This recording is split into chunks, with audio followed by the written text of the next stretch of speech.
Hello viewers, welcome to our channel. So perspective in ఎడ్యుకేషన్కి సంబంధించిన previous year bits అనేవి చూద్దామండి. The name, so first one చూడండి. The name given to women who gained highest education in Vedic period was. So Vedic period కాలంలో ఉమెన్స్కి highest విద్య అయితే పొందినప్పుడు వాళ్ళకి ఇచ్చే బహుమానం, సో వాళ్ళకి ఇచ్చే ఒక పేరు ఏది అంటే brahmavadini. So brahmavadini, option 4 is the right answer. Brahmavadini అని అంటారు. ఎవరికంటే వేదిక్ పీరియడ్లో ఉమెన్స్కి ఇస్తారనమాట ఆ పేరు, ఎవరైతే హైయెస్ట్ ఎడ్యుకేషన్ అనేది కంప్లీట్ చేస్తారో వాళ్ళకి. Next, in 1964 when Dr. D.S. Kothari was appointed as the chairman of the Indian Education Commission, B was holding the position of. So doctor D S Kothari అనే ఆయన 1964లో కొఠారి కమిషన్కి చైర్మన్గా ఎన్నికయ్యారనమాట. అప్పుడు ఆయన హోల్డ్ చేసిన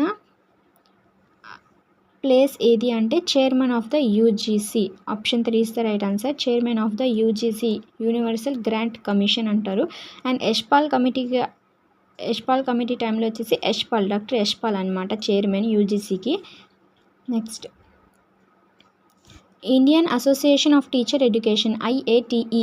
సో ఇది చాలా ఇంపార్టెంట్. ఐఏటిఈ యొక్క ఫుల్ ఫామ్ ఏంటి అంటే Indian association of teachers educators. The oldest and the leading professional body of teacher educators of India was established on. So IATE అనేది ఎప్పుడు స్థాపించబడింది? Option 3, 25th November 1950. సో నవంబర్లో 25th డేట్న 1950లో స్థాపించబడింది అనమాట. ఏది అంటే IATE. What is the function of PSSCIVE Bhopal?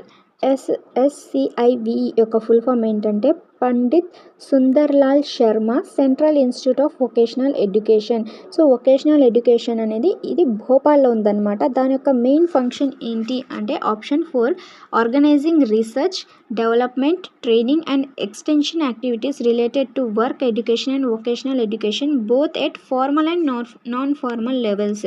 So నియత అనియత స్థాయికి సంబంధించి ఈ ఆర్గనైజేషన్, డెవలప్మెంట్, ట్రైనింగ్ అండ్ అలాగే యాక్టివిటీస్ని ఇంకా ఎన్లార్జ్ చేయడానికి అండ్ అలాగే శిక్షణ అనేది కొనసాగించే కార్యక్రమాలు అన్నీ నిర్వహించుట. ఎందులో అంటే నియతకి సంబంధించి మరియు అనియత, ఎవరైతే డైలీ చదువుకుంటున్నారు అండ్ అలాగే నాన్ ఫార్మల్, సో ఎవరైతే డిస్కంటిన్యూషన్గా ఎడ్యుకేషన్ అనేది ఆపేశారు, సో వాళ్ళందరికీ కలిపి ఈ ప్రోగ్రామ్స్ అనేవి నిర్వహించాలి అని చెప్పింది ఏది అంటే ఈ వొకేషనల్ ఎడ్యుకేషన్, భూపాల్లో ఉన్న వొకేషనల్ ఎడ్యుకేషన్కి సంబంధించిన సంస్థ అనమాట.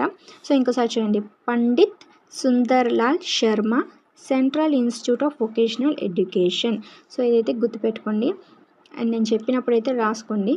Next continuation. As per this article, so ఏ ఆర్టికల్ ప్రకారం Indian constitution reservations are provided to ఎస్సీస్ and STs in job appointments in government sector. So government సెక్టర్కి సంబంధించి ఎస్సీ ఎస్టీ వాళ్ళకి జాబ్ అపాయింట్మెంట్స్, రిజర్వేషన్స్ అనేవి ప్రొవైడ్ చేసి జాబ్స్ అనేవి ఇవ్వాలి అని ఏ ఆర్టికల్లో పొందుపరిచారంటే ఆప్షన్ 1, ఆర్టికల్ 16(4). ఆర్టికల్ 16(4)లో అయితే పొందుపరచడం జరిగింది. Next, which of the following theory of value holds that value which yields a greater sense of happiness in the present and promises still more it in future? Option 1, experiential theory. So మనకి ఆనందాన్ని కలిగిస్తూ మరియు మనకి కళ్ళకి కట్టినట్టుగా కనిపిస్తూ మన ఎక్స్పీరియన్స్ని కూడా పెంచే సిద్ధాంతం ఏది అంటే ప్రయోగాత్మక సిద్ధాంతం. Next, according to RT Act 2009, what is the percentage of children belonging to disadvantaged groups and weaker sections to which private unaided institutions shall provide free and compulsory education? So ఎంత శాతం మంది పిల్లలకి ప్రైవేటు విద్యా సంస్థలు ఉచిత మరియు నిర్బంధ ప్రాథమిక విద్యను అందించాలి అంటే 25%. Option 4 is the right answer. Next, దేని ప్రకారం అంటే RT Act ప్రకారం.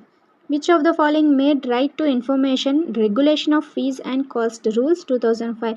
సో ఫీజ్కి మరియు పేమెంట్, సో దానికి సంబంధించి రైట్ టు ఇన్ఫర్మేషన్లో పొందుపరిచింది ఏ సంస్థ అంటే ఆప్షన్ 1, భారత ప్రభుత్వ సిబ్బంది మరియు శిక్షణ శాఖ. Next, all the children have the right to right to get service from any healthy organization. This is right to survival. So fundamental రైట్స్కి సంబంధించి ఈ రైట్ టు సర్వైవల్ కింద వచ్చేది ఏంటంటే ప్రతి ఒక్క పిల్లలకి ఆరోగ్య సంస్థ నుంచి సేవను పొందే హక్కు అనేది కలిగి ఉంటారనమాట.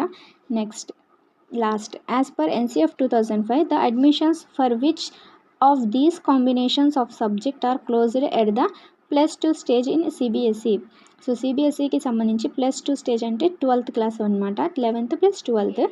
సో ఈ intermediate CBSE central board of secondary education. So full form మీరు ఇక్కడ చూడండి, ప్రతి ఒక్క బిట్లో మీకు ఏదైనా ఫుల్ ఫామ్ కనుక వస్తే కనుక అది బాగా గుర్తుపెట్టుకోవాలి. ఎందుకంటే చెప్పలేము, ఫుల్ ఫామ్స్ కూడా అడిగే ఛాన్స్ అనేవి చాలా చాలా హైగా ఉన్నాయి. సో CBSE యొక్క ఫుల్ ఫామ్ ఏంటంటే central board of secondary education. చాలామంది మిస్టేక్ చేస్తుంటారు, ఈజీయే కదా అని వదిలేస్తారు, కానీ ఏదో ఒక ఆప్షన్లో కన్ఫ్యూజ్ అయిపోతారు. సో కాబట్టి ఫుల్ ఫామ్స్ అనేవి కరెక్ట్గా గుర్తుపెట్టుకోండి. సో ఇక్కడ చూడండి, ఇక్కడ NCF 2005 జాతీయ విద్యా ప్రణాళిక చట్టం ప్రకారం +2 దశలు ఈ విషయాంశాల సమ్మేళనంలో ప్రవేశాలు నిలిపివేశారు. అంటే option 3 biology, literature and history. ఈ 3కి సంబంధించిన అడ్మిషన్స్ అనేవి ఆపడం జరిగిందనమాట. ఏ సబ్జెక్ట్స్ అంటే బయాలజీ, లిటరేచర్ అండ్ హిస్టరీలో. సో టోటల్గా వచ్చేసి 10 బిట్స్ అనేవి కంప్లీట్ అయిపోయినాయి.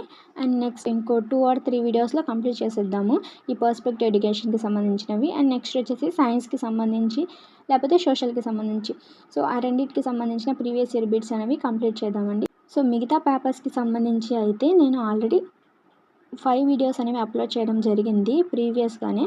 సో మీరు ఎవరైనా చూడకపోతే కనుక సో ఛానల్ని సబ్స్క్రైబ్ చేసుకుంటే కనుక మీకు అన్ని వీడియోస్ అవైలబుల్గా ఉంటాయి. సో అందులో మీరు చూసుకోవచ్చు దానికి పర్స్పెక్టివ్ ఎడ్యుకేషన్ ప్రీవియస్ ఇయర్ బిట్స్కి సంబంధించినవి ఏమేమి ఉన్నాయనేది మీకు ప్లేలిస్ట్ ఓపెన్ చేస్తే కనుక అన్నీ వస్తాయి. సో కాబట్టి మీరు ఆ పేపర్స్ అన్నీ ఒక చోట చూడొచ్చు. అండ్ నెక్స్ట్ వచ్చేసి సైన్స్కి సంబంధించి కూడా 5 పేపర్స్ అండ్ సోషల్కి సంబంధించిన 5 పేపర్స్ కూడా ఆల్రెడీ అప్లోడ్ చేయడం జరిగింది. సో అవి కూడా ఎవరైనా చూడకపోతే ప్లీజ్ చూడండి. అండ్ అలాగే వీడియోస్ని లైక్ చేస్తూ ఉండండి. Thank you for watching.